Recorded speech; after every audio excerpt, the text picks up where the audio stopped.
보통 우리가 시장에서 CDS 수치를 1000bp가 넘으면 얘네는 부도다.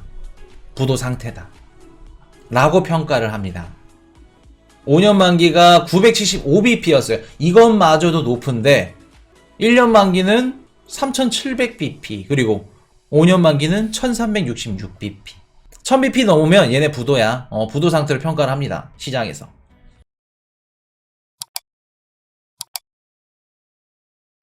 유럽중앙은행 기준금리 0.5포인트 인상 50bp 들어 올렸습니다.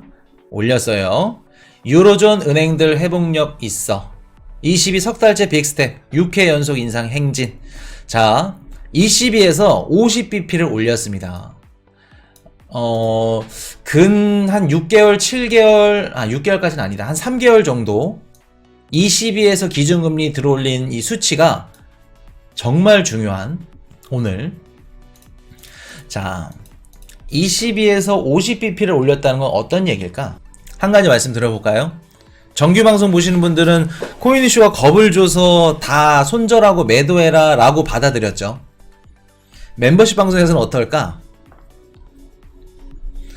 언제 매수를 했냐면 비트코인 2100만원일 때, 작년 11월달 15K 때, 그리고 최근에 20K, 21K, 17, 18도 샀고, 저점에서 야무지게 야금야금 제일 싫어하는 기관들이 진짜 제일 얄밉게 밑에서 샀어, 매수를.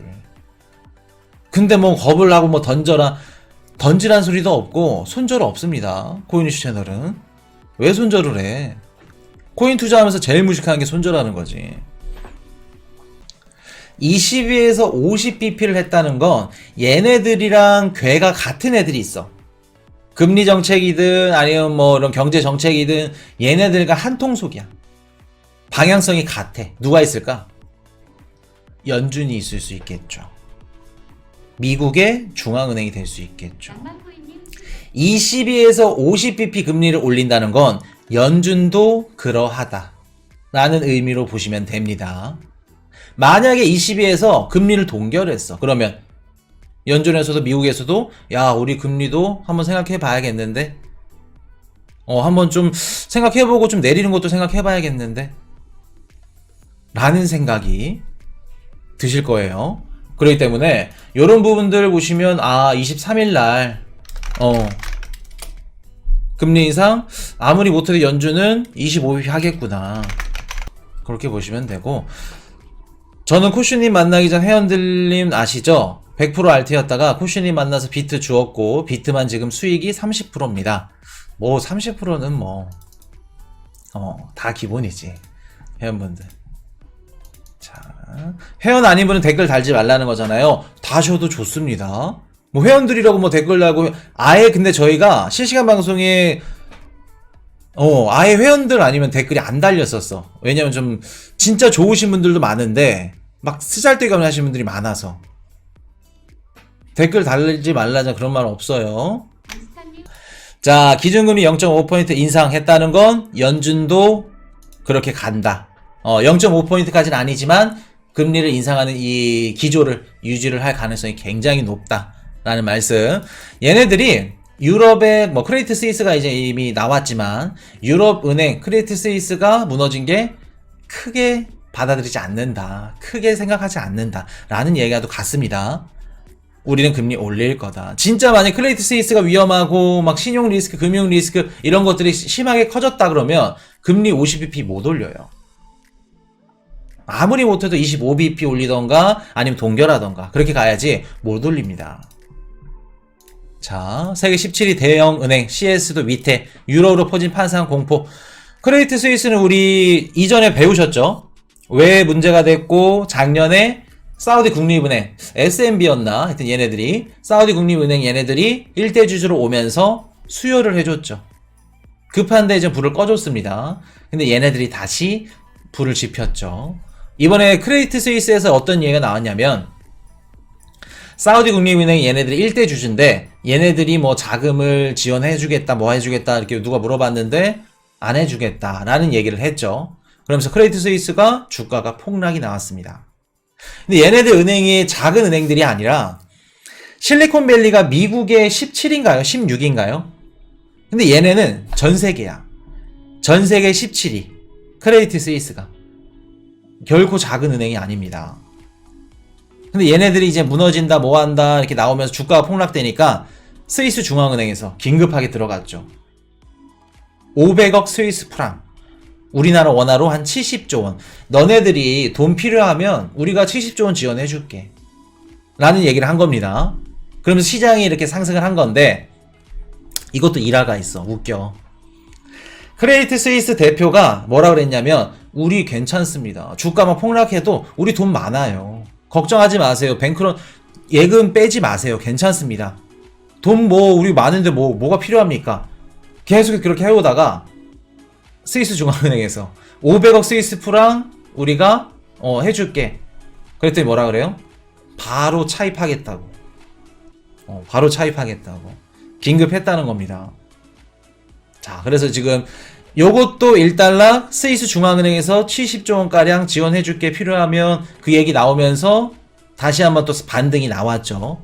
그래서 지금 어디서 불이 막 나고 소방관들 와가지고 막 불 끄고 미국에서 껐는데 또 스위스에서 불이 났고 또 소방관들 불 껐고 요런 식으로 굉장히 정신이 없죠. 근데 문제는 이겁니다. 자, 이런 식으로 대출 지원에 20% 상승을 했는데, 자, 신용 부도 수합, 줄여서 우리가 CDS라 그러죠. 보통 우리가 시장에서 CDS 수치를 1000bp가 넘으면 얘네는 부도다, 부도 상태다 라고 평가를 합니다. 자, 크레디트 스위스 신용 우리 CDS 프리미엄 5년 만기입니다. 보이시나요? 1000이 넘어서 1366.99. 5년 만기가 975bp였어요. 이것마저도 높은데 어떻게 돼요? 1년 만기는 3700bp 그리고 5년 만기는 1366bp. 1000bp 넘으면 얘네 부도야. 부도 상태로 평가를 합니다. 시장에서. 자, 그러면 중앙은행에서 70조 원 수혈이 들어갔대. 크레디트 스위스가 앞으로 영업이 가능할까? 물론 단기적으로는 가능하겠죠. 70조 원 수혈 받았으니까 그걸로 자금 굴리고 뭐 채권 빚 있으면 뭐 부채 갚고 고객 예치금들 빠져나가려는 것들 이런 것들 다 돌려주고 단기적으로 일시적으로는 막을 수 있을 겁니다. 앞으로 어떻게 될까? 내가 앞으로 실리콘밸리에다가 은행에다 돈을 넣어놓고 예치를 하고 이자를 받고 은행이 제대로 굴러갈 수 있을까? 실리콘밸리가? 실리콘밸리 아니죠. 죄송합니다. 스위스 크레디트 스위스가. 아까 은행은 뭐가 중요하다는 말씀드렸죠? 은행은 신뢰가 중요하다. 믿음이 중요하다. 근데 크레디트 스위스는 이미 신뢰와 믿음도 잃어버렸어. SEC 어떻게 해요? 매년 회계 그 보고서를 내는데 그것마저도 문제가 생겼고 그걸 또 연기를 했고 그리고 막 속으로 막 시끄러. 내부적으로 막 거래면 뭐면 이것저것 그거 다 브리핑 하려면 1시간이 넘어. 이렇게 시끄러운 크레디트 스위스 은행에 다시 투자를 하고 얘네 상품을 활성화해서 은행이 다시 수익 구조가 나고 돌아간다? 그러기에는 사실상 힘들다. 그러면 코인이슈님 이거 어떻게 해야 되나요? 크레디트 스위스랑 스위스의 또 UBS라고 자꾸 USB랑 헷갈려. USB 은행이라고 해도 이거 알아주셔야 됩니다. 코인이슈가 아까 그 얘기하는구나. UBS랑 얘네 둘이가 양대산맥인데 둘이 사이가 안 좋습니다. 막 서로 막 도청할 정도로 이렇게 안 좋은데 지금 스위스 그 정부에서 나오는 얘기들이 뭐냐면 야 크레디트 스위스 너네 안 된다. 너네 그냥 UBS 은행 합병하자. 근데 크레디트 스위스는 싫다. 자존심 상하게 왜 UBS한테. 계속해서 밀당하고 있는 거야. 안 된다고 싫다고. 아니면 정부에서 가져가던가. 이것도 힘들고. 지금 당장 막 이렇게 뭐 일시적으로 불을 끄고 이렇게 수혈을 해주고 이거는 좋다 이거야. 근데 앞으로를 봐야지 우리가. 우리 비트코인 투자를 뭐 지금 당장 요것만 하고 끝낼 건가요? 지금 뭐 26K, 27K 올라가는 데서 막 좋다. 막걸리 한잔 해자 해가지고 마트 가가지고 막걸리 한 통 사가지고 막 좋다. 한 달, 두 달, 세 달 있다, 네 달 있다가 쭉 떨어져 빨가면 또 그거 눈물 흘리려고. 당장 앞에 있는 것만 보지 말라는 얘기입니다. 우리가 지금 은행 관련해서 이슈들 정부에서 그렇고 연준에서 그렇고 중앙은행 각 중앙은행들이 잘 막아주고 있어. 좋다 이거야. 근데 이걸로 인해서 앞으로 파생적으로 일어날 수 있는 그런 일들이 어떤 일들이 일어날지 아셔야지. 이해되셨죠? 자, 크레디트 스위스가 70조 원을 정부에서 은행에서 이렇게 막아준다고 하니까 막 시장이 환호를 해. 너무 좋아해. 자, 보세요. 우리 한국의 그 국부펀드인데 연기금 걔네 누구죠? 200억 투자했더니 이번에 실리콘밸리랑 또 어디였지? 퍼스트 리퍼블릭 아니고 시그니처 은행 국민연금 KCIC였나? KIC에서 200억 투자를 했죠. 얘네 투자를 했습니다. 200억치. 자, 보세요. 연준이고 한국자산공사 맞아요. 연준이고 아니면 뭐 시중에 있는 미국 이런 은행들 JP모건 이런 애들이 돈을 빌려줬어. 미국 정부에서 이런 얘기를 합니다. 우리 미국의 그 예금 한도가 25만 달러니까 25만 달러 넘어도 보장해줄게. 막 사람들 막 소리 질러. 너무 좋아해. 자, 그러면 한번 여쭤볼게요. 시그니처 은행이나 아니면 실리콘밸리나 얘네 관련된 주식을 산 사람들은 어떻게 될까? 얘네 회사채를, 채권을 산 사람들은 어떻게 될까? 얘네들도 보장을 해주나요? 보장 안 해줍니다. 그러면 우리 한국투자공사가 얘네 관련돼서 그 주가를 200억을 샀는데 주가가 떨어지면 어떻게 돼요? 그만큼 손실 리스크, 로스 처리하는 겁니다. 이런 것들은 누가 보장해주나요? 지금 시장이 막 정부에서 다 보장해준대. 다 보장해준 줄 알아? 아니죠. 해당 채권, 은행 채권, 해당 주가 떨어지는 거 누가 보장해줄 건가요? 채권 가격이면 주가면 계속해서 떨어지는데 이거 어떻게 살아갈 건가요, 은행은? 정상적으로 운영하기 힘들다는 겁니다. 이해되셨죠? 지금이야 막 뭐 22고 0.5% 금리 인상하고 뭐 하고 연준도 하고 지금이야 그러지. 원래 2008년도 리먼 사태 때도 그렇게 커질 줄 몰랐습니다.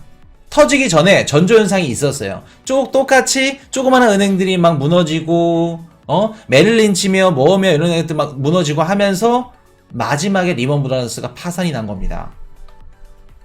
물론 지금이 2008년 리먼 사태랑 같다라고 보시면 안 돼요. 그거랑 엄연히 다른 겁니다. 엄연히 다른 거예요. 그렇기 때문에 우리가 지금 시장 상승하는 거 만끽해도 된다. 우리가 비트코인 뭐 아래에서 주었거나 매수하셨던 분들은 지금 조금 올라? 그러면 어느 정도 좀 덜어주고. 현금이 좋지. 지금 현금 너무 좋잖아. 앞으로 경기 침체 나고 뭐 기업들이며 실업률 올라가고 노동시장 깨지면 현금이 더 필요해질 겁니다. 지금 기업들이며 아니면 뭐 개인들이며 은행 대출이 앞으로 안 나오고 현금이 더 중요성이 높아질 건데 그냥 방송만 보고 투자하고 하는데 현금이 막 늘어나 있어. 얼마나 좋아. 그렇기 때문에 너무 좋아해서 막 이런 환호에만 빠지지 마라 라는 말씀 드리겠습니다. 자, 그러면 3월 23일 날 FOMC 어떻게 될까? 자, 25bp 얘기도 하시죠. 저번 방송만 하더라도 동결, 금리 인하 많았는데 왜 25bp?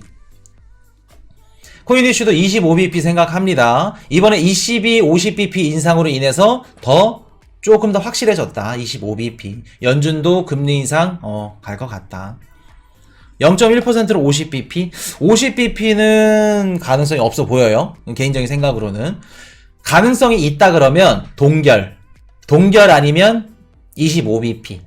자, 그러면 한 가지 여쭤볼게요. 금리를 동결하거나 인하를 하면 어떻게 될까? 시장이. 많은 방송들이 금리를 인하합니다. 동결합니다. 그러면 무조건 롱. 야, 폭등할 겁니다. 이런 얘기 하죠. 선물 시장에서 올라갈 거예요. 딱 발표하면 동결한다, 인하한다, 올라갈 겁니다. 근데 그 상승이 오래 갈까? 이상님, 진짜 위험하구나 생각하지 않을까요? 맞죠. 시장은 금리를 낮추거나 동결했다는 건 어떻게 받아들여요? 단기적으로는 좋게 받아들이지만 야, 얘네가 은행 리스크가 얼마나 우리한테 말 안 하는 것들이 힘든 게 있었으면 얼마나 위험하면 이렇게 금리를 못 올릴까? 뷰가 바뀌어 버렸어. 차라리 우리 시장에는 지금 올라가는 게 좋아요 하시는 분들한테는 25bp 상승이 오히려 시장에 안정성을 주는 겁니다. 왜? 25bp 누구나 할 줄 알아. 시장이 예상한 대로 그냥 흘러가. 불확실성은 동결보다 인하보다 줄어든다는 거예요. 오히려 금리를 인상하는 게 25bp 하는 게 안전성을 준다는 거 그렇게 말씀을 드릴게요. 자, 그렇게 말씀을 드리고 자, 그래서 보시면 지금 뭐 은행에서 막아주고 뭐 하는데 의미가 없습니다. 찰스 슈왑도 88억 달러가 자금이 순 유출이 됐고 인도 스타트업들 파산한 실리콘밸리뱅크에 10억 달러 예금 보유. 그럼 인도 스타트업들은 어떻게 돼요? 다 출발하기도 전에 무너지는 겁니다. 출발하기도 전에. 자, 벤처 투자 빙하기 타이거 글로벌 펀드, 타이거 글로벌 벤처 펀드 같이 지난해 33% 하락. 벤처 투자에 그 많은 금액을 쏟아부었던 뭐 타이거 글로벌 펀드, 타이거 헤지, 얘는 헤지 펀드죠. 이런 애들도 다 떨어진다는 거예요. 이해되셨죠? 너무 좋아할 시기는 아직 아니라는 거 말씀을 드릴게요. Hey, I got a confession. Been losing all momentum.